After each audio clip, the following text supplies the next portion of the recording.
Scenery is beautiful, but the weather is not. Despite the downpour, dozens of volunteers have turned up to search this shoreline. We came up with the idea that we would get out and try to clean up the beaches in one particular area and get it all off there before the masses of this tsunami debris starts coming in. Much has crossed the Pacific following the 2011 earthquake and subsequent tsunami. It says Cyclac float made in Japan, 300 something. There's Japanese writing on the bottom. Oh, is there? Yeah. Okay, good.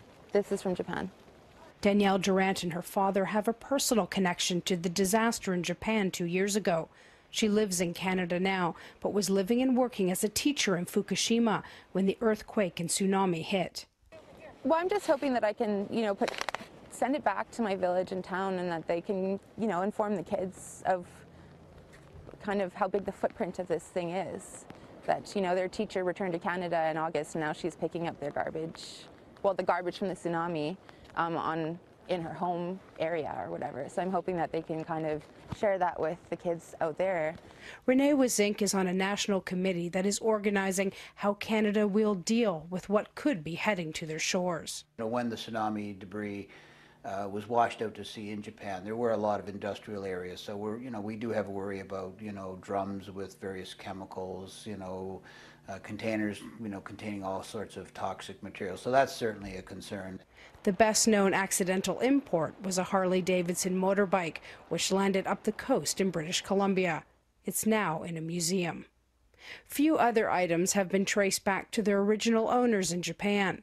Artist and biologist Peter Clarkson collects what comes ashore and makes art out of it.